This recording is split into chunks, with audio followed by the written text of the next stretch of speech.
Hello જય માતાજી મિત્રો, ગુડ મોર્નિંગ। સવારમાં મસ્ત થઈ ગઈ તૈયાર ને કપડાને પણ નવરાઈને દોરીએ સૂકવી દીધા। આને રોજ નાવું પડે બોલો। ઠંડા વાતાવરણમાં અમારા ગામનું વ્યૂ કંઈક આવું દેખાય ને હવે તો શિયાળો, ઉનાળો ને ચોમાસું, વરસાદ જતો જ નથી। ભગવાન ચોમાસું ભૂલી ગયા લાગે છે। તમને કેવું લાગે છે? મને તો એવું લાગે છે।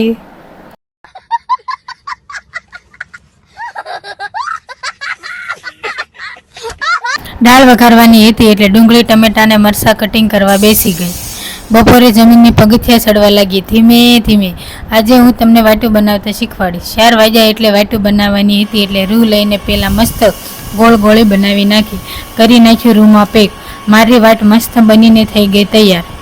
તમે જોઈ શકો છો। તમને પણ ન આવડતી હોય તો શીખવાની ટ્રાય કરજો, તમને પણ આવડી જશે। મને પણ પહેલાં નથી આવડતી, હવે હું રોજે બનાવું ને એટલે મને આવડી ગઈ। આ શાના વેલા છે તમને ખબર હોય તો જરા કોમેન્ટ કરજો ને। મને તો ખબર છે પણ હું તમને નહીં કહું।